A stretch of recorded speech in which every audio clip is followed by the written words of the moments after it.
Introducing the all-new Western Enforcer V-Plow. Engineered with all the features, efficiency, and performance of full-size Western V-Plows, built specifically for your half-ton truck. For more information, visit westernplows.com. Mike Bott from Frost Solutions, one of the owners of the company. What we do is provide a mini weather station to give you a tailored forecast to those particular locations so you know where and when and what to do in those parts of town. You know there's 2 or 3 or 4 or 5 different ways that people can experience tremendous value having a technology like this.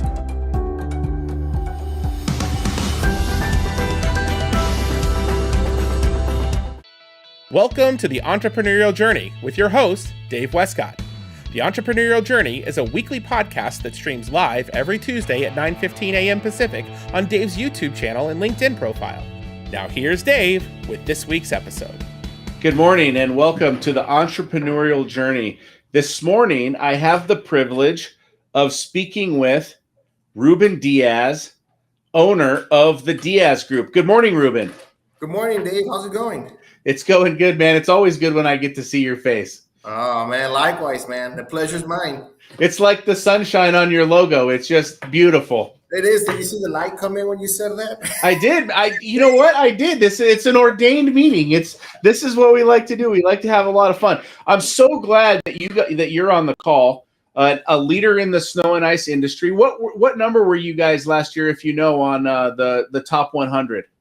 I believe we were number 14, Dave. Number 14 in the top 100. So not only do I have the privilege of speaking with Ruben, I have a big dog that's in the top 20, top 15 in the top 100 snow contractors in the United States. That is pretty amazing. Oh, man. The privilege is ours to be here, man. Very happy and excited. How did you guys do that? How did you build such a big snow business? What's some of the secret sauce that's gone into just building the great company that you have today? You know what? A lot of mistakes, a lot of relationships. Well, for us, we're big on relationships, right? It all starts from the relationship from the customer, relationship with our employees, relationship with our vendors, relationships with our friends, with our allies. I mean, for us, relationships play a key role with us. I mean, we wouldn't be here without our relationships. So you guys are huge on that. I know that. So for us, relationship is number one, right? Like, yes, not all relationships are going to end well, but they could always try to be mended, right? And try to do the best we can, you know? And it's, but for us, I believe that's a big part of our secret sauce is that, right? We have a clear vision of where we want to go, and we just go full throttle, man. There's speed bumps on the way. There's things that come our way. We just got to roll through them, man. You guys plow right through those speed bumps. Yeah, that's our mentality, right? It's like there's going to be mistakes. There's going to be errors. I mean, we really don't like to call them mistakes because we believe it's part of the process.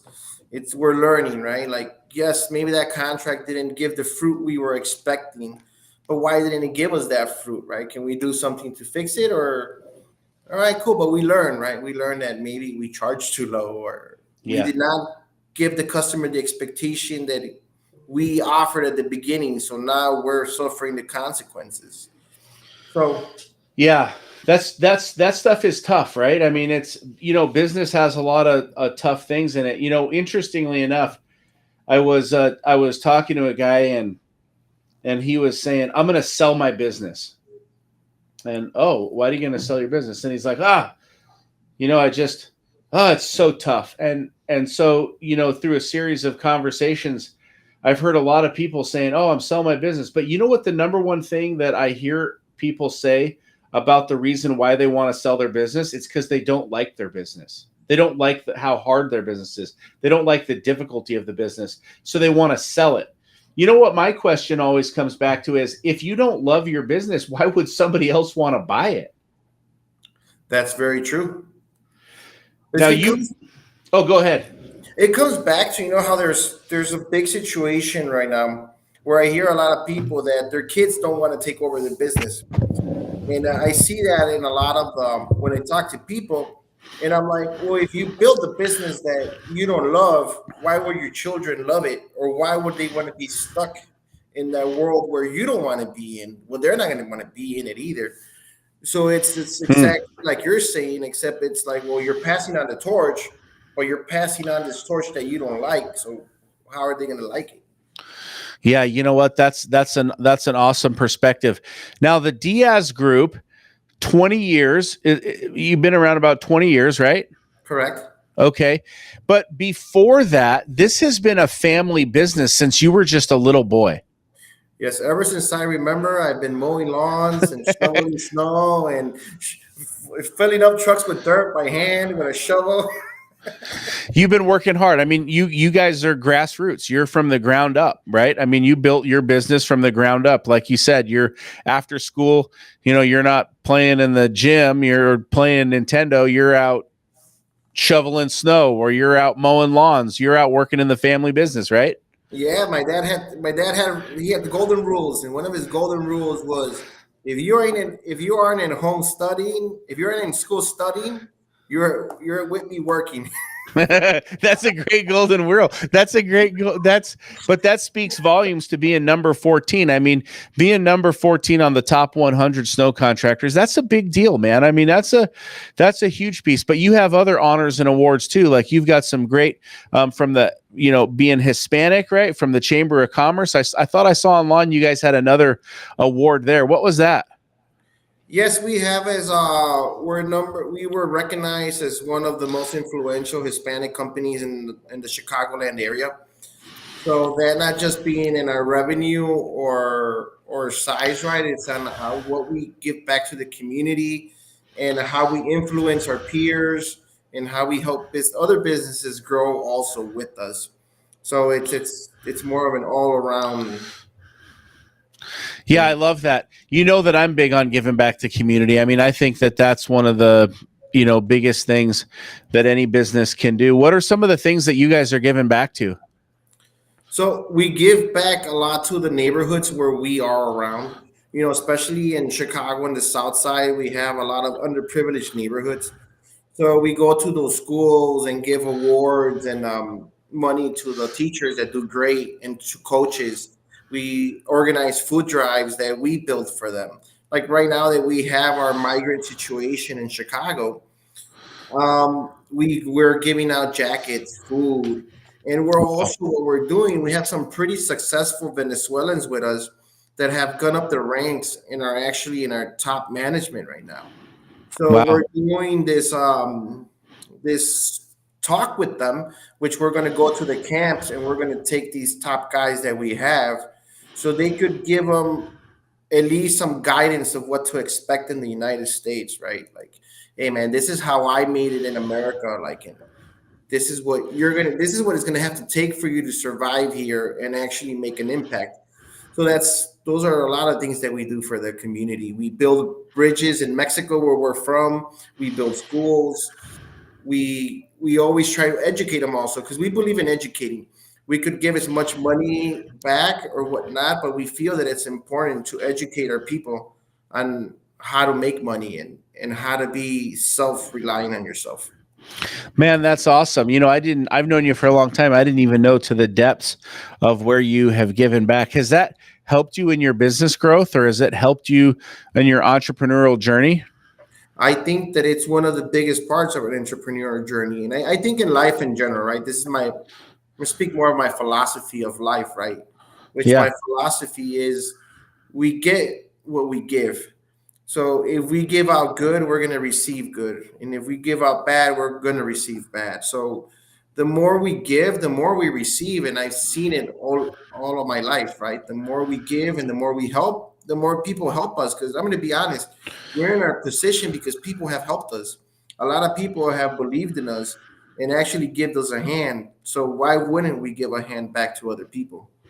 I love that. I love that philosophy. And it kind of goes down to relationship and family and, all of those things. I remember, just as I was getting to know you guys a few years back, I think we were in Chicago and I think maybe it was over Father's Day or something. And you were like, hey, come down to the house, come hang out at my mom's house. And we were like, okay. And we came down, and it was the whole Diaz clan. I mean, there was brothers and sisters and aunts and uncles and, you know, barbecuing and hanging out. But it was an awesome experience just hanging out with you and your family, and just, you know, how you guys work. And one of the things you do, I hope you don't mind me sharing, is that, you know, in that relationship, it's not just, you know, a colleague like myself. It's, you bring clients to mom's house and you know, cook up the carne asada and the whole deal, and you really build relationship with clients around the kitchen table, right? Yes, because we believe that it's about trust, right? Yeah. And what more trust am I giving you than going into my parents' house, right? Like, that's, Yeah. for me, that for us, that's golden for us, right? So if you're in our family's house, we're inviting you to see who we are and what we stand for. And for us, that's very important. And it's an awesome time there too, because your mom, she's a terrific cook. Oh yeah, she's amazing, man. We call her Mama Nettie's kitchen. That's awesome, man. That's fantastic. Because, like, I mean, but it's not only Hispanic food that you're cooking in there. Like, they had spaghetti and they had hot dogs and they had burgers, and you know, I mean, there was every kind of food you could imagine was laid out at that barbecue, man. Yeah, we eat everything, you know. We just make a mixture of everything as we go, you know. You adapt your foods, you know. Yeah, it's true. It's true. You get a plate of tacos, you get some carne asada, you have some burgers. I don't know if they were messing with me or not. I don't know if they were teasing me or not, but his brother Ralph, right? He gets this, he brings over a tortilla and he says, okay, he says, Dave, you ready to have a Mexican hot dog? And I was like, okay, let's do it. And so he brings over a tortilla, and, you know, we put a hot dog in the center of that bad boy, and then we take some carne asada and we put that in the center of it, and we put some sour cream in there and some cheese, some ketchup, some mustard, and bam. Yeah, it's Mexican hot dogs can be whatever you want them, man. If you go to certain parts and put bacon on them and onions, and it was actually off beans. the hook. Like, even if you guys were messing with me, even if they're like, oh, we got the gringo good, you know, even if they got me, like, it was still awesome. No, yeah, it's a great time. We also take our vendors with us also, like, hey, you know what, you want to go, we invite you to our house, you know, because for us, even the relationships with our vendors are important, because yeah, they you know form what, a this big is part of us. This is true, man. This is a true thing. You know what? I try to do the same thing with our vendors here as much as humanly possible. You know, and that's a fine line though too, right? Because, you know, as the owner of the company, and as a company as large as you are, right, spanning multiple states, you know, working, you know, large multi-site clients and so forth, like, you know, those vendor relationships, like, not every vendor is going to come to the home, or, you know, if a vendor who has one site in North Dakota, you know, is having an issue or is being, you know, whatever might be going on, because some vendors are amazing. They do an incredible job. They work amazing. And then some are really hard to deal with, don't follow the process. And that's just business in general. But I mean, how do you separate that, where it's not like, hey, your account manager is Aisha, and, you know, you're supposed to call Isha about this stuff, and, you know, they're blowing you up at 10 o'clock at night, like, hey, I'm out of money and I need to buy de-icer for tomorrow, or I can't service the parking lot, or something like that. Like, how are you navigating that? Well, in the first part, where we try to do with the DI, let's say, like, if it's a material situation with where relationships that we have with our vendors, we're able to deliver salt anywhere in the nation almost. So if some vendor calls us and tells us that he's in trouble, we're like, hey, you know what? We'll send you over the material and we'll just work out the payments later. And I understand that it's a line, because sometimes you don't even know these vendors, right? And it's especially when you're onboarding and you get the contract late and you have to pick up new vendors. But one of the ways that we try to do it is eventually try to go with each vendor and get to know him and understand him and see what his needs are and where we could help him. Because one of the ways that we've been able to expand Like even right now, we have equipment in the UP of Michigan, and we have equipment in some parts of Minnesota where the customer asks us that, oh, that has to be Diaz. Diaz has to do those sites. Yeah. And we're okay with it, right? Well, we have to go over there and build relationships with the people over there because we need to hire local. Yeah. And you've never been there, right? You're in the middle of nowhere, like next to Canada. And you're like, you have to go to those farmers and those colleges and those construction companies and start building trust with them for them to trust you. Because if they don't trust you, they're not going to work for you, right? You're the guy coming in from Chicago, right? You're like, Yeah. They see you at first as like, hey, he's a predator, right? He's just here to take away our jobs, and they're paying almost double than what everybody else pays operators. They're going to take all of our workers. So we have to go in there and build that trust with them to accept us.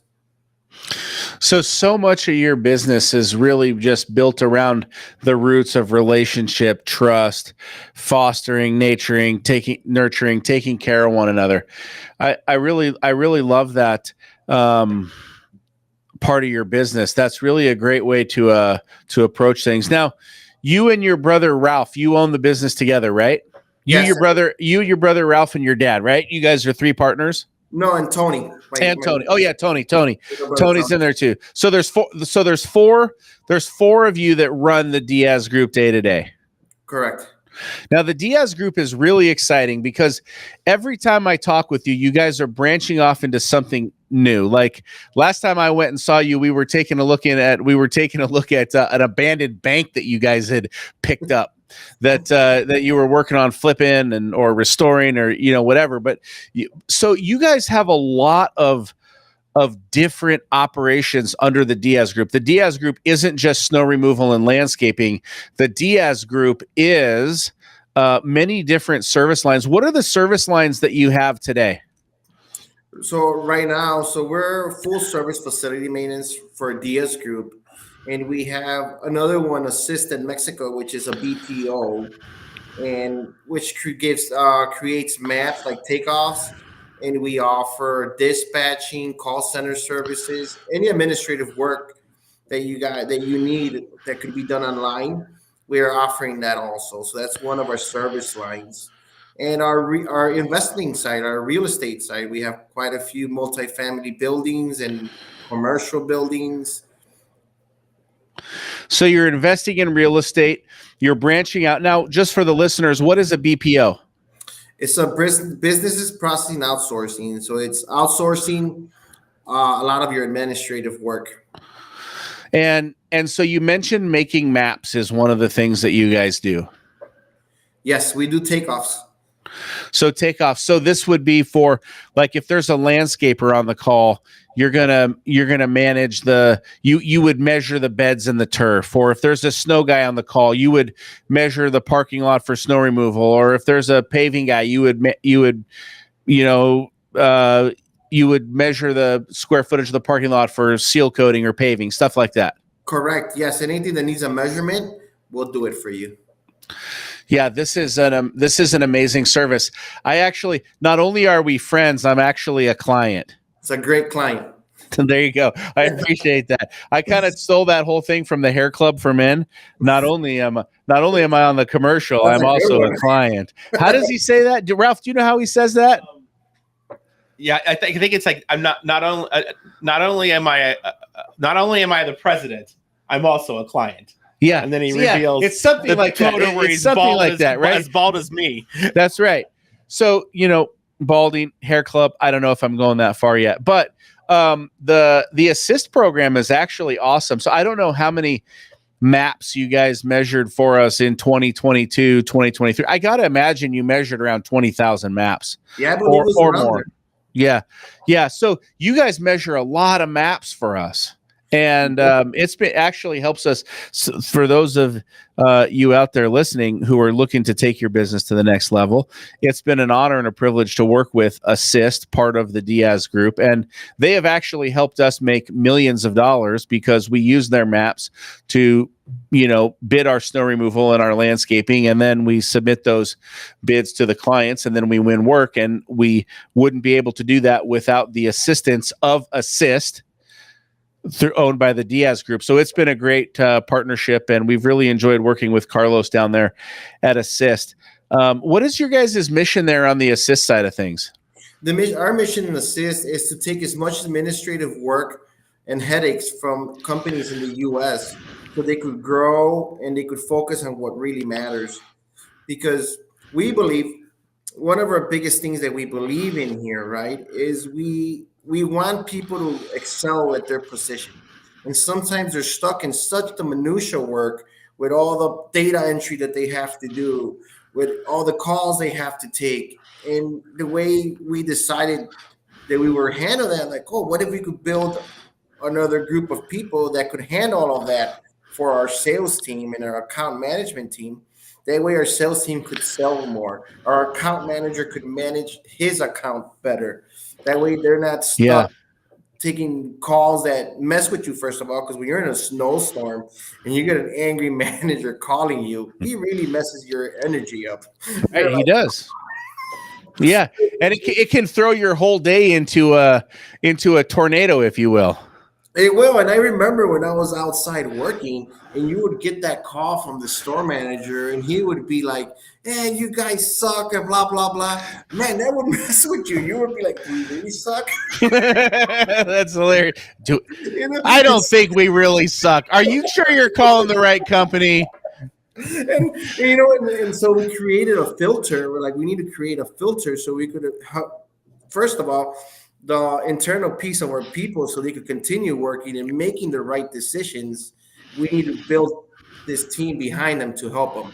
So it's one of the main reasons that Assist exists is for that. So our mission is to try to help as many companies as we can do that. Yeah, that's awesome. You know what? Why wouldn't somebody just hire virtual or hire these assistants in the U.S.? What's the benefit of being in Mexico? Well, the cost is a big difference. And also their work ethic it's for them. Like, let's say you grab somebody to answer your calls and do all your administrative work. If you grab them here in the US, for them, that's a starter position. So they're expecting to move up from this position. And when you have them in Mexico, for them, this is a top tier job for them. They're a professional. They take it very seriously because it's their lifeline. It's what they live off. They get paid more than the other people that are in their surroundings. So for them, they value their job a lot. So they're going to work double as hard as the person that here is seen as just a starter position. Oh yeah, that's awesome. You know what? I never thought of it that way, where this is the best job in the neighborhood. This is something that they're taking pride in. Man, I work for, Assist. Assist is a part of the Diaz Group. We're measuring parking lots for Walmarts or Costco's or whoever you're working for, or whoever your clients are working for. So that's awesome, man. So they're really, not only are you helping people locally, but you're helping people across the border, and they're able to impact their communities, and they're able to, level up their families because of the work that's happening through the Diaz Group and through any of the companies like us, TransBlue, who utilize the map making services for our clients. Yeah, for us, it's one of our biggest missions that we have in all the Diaz Group companies is, right, how are we going to, wherever we go, what impact are we going to make? Are we going to make a positive impact or a negative impact? Because we can make money anywhere we go, right? It's just what we're going to choose to do. And we all, in our experience, every time we choose a positive impact, it helps us a lot. And people are with you, and everybody is with you, and they help you. And if you choose the negative side, yes, you'll make probably money faster, but it also comes with its negative things in it. Yeah, it does. Business is tough. Listen, one of the things I loved when I took a tour of your facility is massive, by the way. I love being there. How many square feet is that building out there in Chicago? It's 40,000 square feet of warehouse that we have. And then offices, we have two offices. We have one in Elmhurst and one in Calumet Park. So 40,000 square feet of space. That's the one I was in, where little D was riding on the little machine, and Yes. yeah, you were helping him figure out which way to go, and yeah, that was a lot of fun. So you guys have a lot of Western equipment in there. We do use Western. Western has been a critical part for us. They're a good vendor for us, and they've always been there for us. I love the Western snowplows myself. What's your favorite Western snowplow? You know, my favorite Western one, I would say, is the B blade. I've heard a lot about the scoop, but I learned on the B blade. And for me, when I first had my first B blade, I was like, man, I'm on top of the world. Were you out there plowing with your first V blade? I was. I remember I stopped plowing about 10 years ago, that I haven't gotten in a plow truck. But we were all before that. I was always out there plowing and whatnot. And I used to hate that little windrow you would leave. And I was like, man, it was like never ending, right? And you're like, man, this is getting to my nerves. And when you just hit the scoop, you just scoop it up and it takes it in there, right? The scoop is, you know what? The scoop is amazing. So you guys utilize the Western equipment. You're very happy with what it's produced, and you personally love the V blade. Yes, for me, the B blade, it was like, I was like, why do we use the B blades? You know, I don't know. This new production team, they have their opinions, right? But yeah, for me, it's like, I like the B blade. You know what? I love the MP3 is the V blade. And I love that MP3. I actually have one on my truck. So I'm going to tell you something. When it snows here, I like to get out in the first snowstorm, and I like to actually get out there and do some plowing. Oh, that's pretty awesome. Yeah, I still like to plow to this day. So do you believe that you're the best snowplower out there, or you're just like, hey, you know what? I'm just doing it for fun.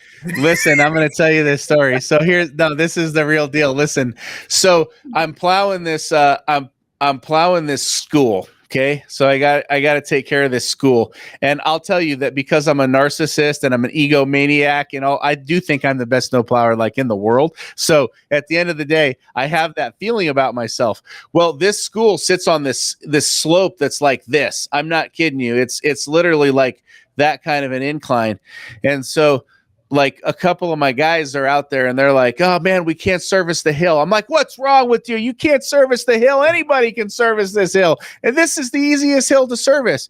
So I drive up the hill and I get all the way up and I'm turning around and I'm like, I'm going to plow this hill. No problem. And I start going down the hill. And I'm like, actually, it's a pretty steep hill. and I'm starting to plow the hill, and my truck starts sliding. And there's a small guardrail. Have you ever seen those small guardrails on the side of the freeway that are like nothing? I have seen those. Yeah, you know exactly what I'm talking about. So that's the only thing at the end of this hill, and then there's like a 400-foot drop off that goes above the freeway in Seattle. And my truck is sliding. Okay, and I got the plow out to the ground, man, and it's not creating any traction, and the truck is starting to spin, and dude, it's not stopping; it's only getting faster. And I'm thinking to myself, "Oh my God, I'm gonna die! I'm going off the end of this cliff right now." And my truck starts to veer to the right, and there's a beautiful 2021, because this is the year it happened, 2021 Cadillac CSTV, most beautiful brand new car, and my plow truck, bam, it hits that Cadillac, and that Cadillac takes off down the hill, and it's sliding. It was in park. It starts sliding down the hill, and bam, it hits a truck, and the truck starts sliding down the hill, and the Cadillac ends up going up over top of a bush, and it's parked on top of a bush, and the truck's going down, and my truck is going towards the truck, and I hit the truck and bounce back, and then my truck stops in the middle, and I'm like, and I'm looking around, and the thought that I had in my head was, I wonder if I should just leave. I'm going to be perfectly honest with you. Like, I literally had that thought. Yeah, I left a couple of times. You know what, man? I'm literally sitting there, and I'm like, oh my gosh. So You know Paul, right? Yes, I know Paul. Great Paul's person. great person. We went to the Indianapolis. Chicago. That's right. He pushed me all around Chicago. That's right. That was some serious volunteer work. Yeah, he pushed me like 10 miles in Chicago when I had my broken ankle. So we get out of the truck and I'm like, "Hey Paul, you got to leave a note on the car." And he's like, "Okay." And I was like, "What am I going to say?" And I'm like, "Well, leave your information." And he goes, "My information?" I said, "Well, I don't want him calling me, man. I can't have that happening." And so he goes up and he leaves a note on the car, and and they call and they get our insurance information. And so when it comes to me snowplowing, that's what happened when I got into the snowplow. And it was an awesome time. And things like that normally never happen to me. But on this particular occasion, it did. And so, I'll tell you this. This is a true story that I went up and finished plowing the hill. You finished it. Yeah, I did. We always got to get the job done. I did. I mean, get the job done. Yeah. I mean, I'm billing for this, right? If you almost took my life, I'm at least getting paid for the service. So, I just went at it a little bit differently. I went up the hill, made little piles, went up the hill, de-iced. I mean, it took a while, but I got that thing down to pristine blacktop, even though it almost took my life. And so I enjoy plowing. And I guess the moral of the story is I love plowing with Western snowplows. I feel like Western snowplows, they make the difference. I love their equipment. It helps us take our business to the next level. And it sounds like you've had a similar experience, although you haven't plowed in 10 years. Yeah, I haven't. I learned my lesson a couple of times. I have some similar stories like yours. Snowplowing is a dangerous business. It's a violent business. It is. It's blood money, man. It's blood money. That's what they call it in Chicagoland. Yeah, they call it like, "Hey, it's blood money." I'm like, "Hey, you know what? It's fun. If you like it, it's fun. And if you're really passionate about it and you really enjoy it, like, hey, you know what? It's part of the process, right? It's a process." We have a saying here that we know. We only know one thing for sure about snow removal. Is that everything's going to go wrong the day of the storm. That's funny. That's funny. I appreciate your humor, and I appreciate the humbleness, because, we joke around, but you guys seriously have an amazing business. You've seriously built an amazing business from everything, from what we've partnered on at Assist to, what you guys are doing at the Diaz Group, to your real estate investment portfolio side. What you guys have really built and put together is awesome. And I always love to see little Ruben, right? He's a fun guy. He likes to be silly. So Ruben Jr., right? Ruben Jr. He's Ruben the Third. I'm Junior. Oh, Ruben the Third. That's right. So Ruben the Third and my son Dave Jr., right? They've hung out a couple of times. And Ruben's a little bit bigger, isn't he? He's a little bit bigger. He's a little bit older. Yeah, he's a little bit older. Yeah. So here's the question. As you're building your business, and as you guys are going on, is Ruben, do you hope that Ruben Jr. someday takes over the family business, or do you hope for different things for him? I think that one of the biggest things my dad gave me and my brothers was that he never said and like that he wanted us to be a specific thing. He always told us, do what makes you happy and do what you believe is going to be right. I don't care what you do as long as you are an honest living. And if you want to build an empire, build an empire. If you want to work a 9-to-5 job, work the 9-to-5 job. I'm here to support you, and I'm here to help you build your dreams if you want me to. That's amazing, man. And for me now, I ask him, right, what he wants to be, and he tells me he wants to be a scientist, right? So I'm like, all right, and I do learn that from my dad that, he's going to be what he wants to be. And all I could do is give him my values and what we value in our family, right? And he'll make the decision that fits best for him. If it's with Diaz Group, Assist, or any of our companies, right? That'll be great. Or we could build something for him that he could continue growing it, that would be something that would be awesome. But then again, if he wants to be a doctor, or I don't know, factory worker or union worker, I can't stop him, right? Whatever he wants, you want him to be happy. Exactly. I want him to be happy and to be a good person and just follow the values that I put in front of him. You know what I love about you guys is like you live similar to how, we do, where, we take our kids with us on trips and to different conferences and business meetings and so forth. And you guys are, you bring your wife and Ruben the third with you on many trips as well. What is the purpose behind that? Why do you do that? I do it because I travel a lot. And for me, the time that I spend with my wife and my child is very important, because my dad was always there for me and my mom. So I want to spend as much time as I can with them and enjoy them for when they're young. When they're older, then I'm not really going to see them that much. So I want him to see what I do and how I do it. If he chooses to do it, hey man, here's the path. But I want to show him that. Yeah, that's awesome. One of the things I love about you is your smile, right? I mean, you are always smiling, always happy.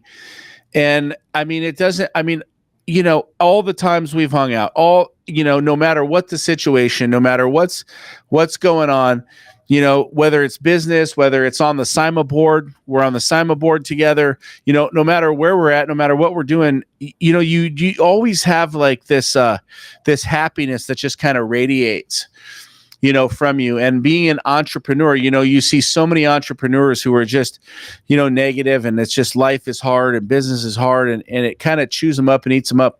What is it about you personally? What do you do that keeps that happiness, man? Because it's such a rare quality. And I think that, anybody listening to this call, anybody on this call, really, if they want to change their life, if they want to take their business to the next level, really emulating what you bring to the table is important. So what is it that you're doing that makes that happen? One of the biggest things that I've done, I mean, it was getting to a point where I was getting very anxious and anxiety was really hitting me, right? Especially as the company got bigger and I was losing control over certain things and whatnot. And it's natural, right? So I had a decision to make. It's either some people do drugs, other people fall into vices. And I decided to go to look for inner peace, right? I was like, I'm going to look for my inner peace and what's going to help me go through this in a healthy way, that I'm going to be more positive going through this, because it's just a process. So going through my process, my journey of inner peace, I've learned that everything in life is just a situation.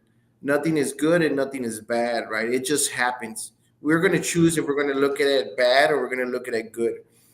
We have that power within us to choose that. So if we have the power to choose positive, we're always going to receive a positive result, and it's going to make us feel better. And if we feel better, then our situation is better and all our results are more positive. And I hear a lot of people and everything in their life is negative, right? And it's not that everything in their life is negative, it's that they're choosing to look at life negative in a negative spectrum. So I think it's just choosing how you want to live your life. If you want to live your life seeing things positive things are going to be in your way. And if you choose to look at them negative, no matter what you do, no matter what you build, you're going to be miserable. There's a saying that you could be miserable being poor, and then even if you're a millionaire or billionaire, you're still going to be miserable when you're a billionaire. You can't change that. That's true. I'm a believer in being thankful. I believe in thanking God for all the tough times and rough times that we come into and that that happen in life. And I like to carry that with me as well. That's amazing insight that you've shared with us, and I know that really resonates with our audience here today. If there's, as we bring this thing into a landing, by the way, I've had an awesome time on the call. It's been so much fun. Oh, likewise. And what's one tip that you would leave for any entrepreneur as they're going on their journey? What's the one thing you would say, man, this is what you got to do to be successful? What is it from the lips of Ruben Diaz to the ear of the listener? I think having a clear vision of what you want. If you have a clear vision of what you want, you're going to go for it, and nothing's going to stop you. Because I'm a firm believer that if you could dream it, you could build it. Because I've done it. Every time I've dreamed of something and I put our minds together, we achieve what we put ourselves to do. So if you have a clear vision of where you want to, you would achieve it.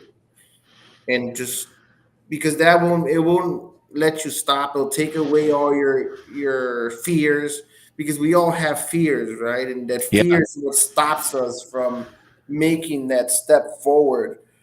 But if we're able to learn how to work with our fear, like, you're unstoppable. You could build whatever you want. That's amazing. I love that line. If you can dream it, you can build it. That's an amazing line. Listen, if you're out there and you're listening to this podcast, take that note down. Take that note down that Ruben has delivered. If you can dream it, you can build it. I think that's awesome. Set a clear vision along your path, and brush off the misses, and brush off the things where people say, "Oh man, that was the worst service." Because people are going to have their opinions and things are going to happen. But brush it off in business. Find that inner peace. Find that clarity. And I think, to Ruben's point, really look at business as it's a situation, and you can look at it positively or you can leave it negatively. Any final thoughts here before we close out? No. We did pretty good, didn't we? We did awesome, man. It was a great time. It was an awesome time.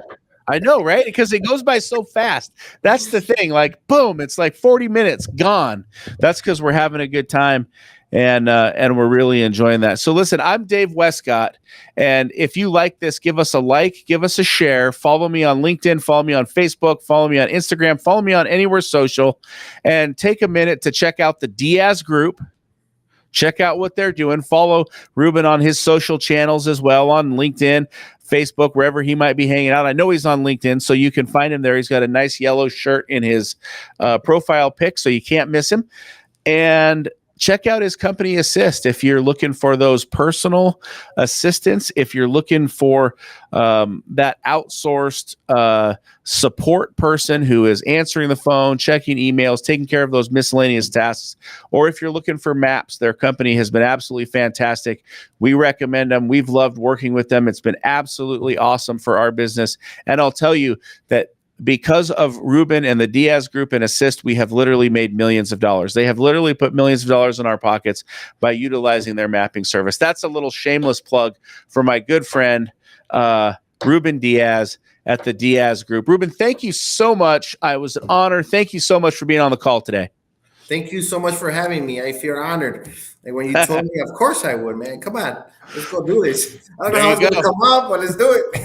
Hey, you know what? It went out awesome, man. It was fantastic. It was a great call. So thank you very much. And we are back 9:15 Pacific Standard Time every Tuesday, 9:15. We'll see you next week. Mike Bott from Frost Solutions, one of the owners of the company. What we do is provide a mini weather station to give you a tailored forecast to those particular locations, so you know where and when and what to do in those parts of town. There's 2 or 3 or 4 or 5 different ways that people can experience tremendous value having a technology like this.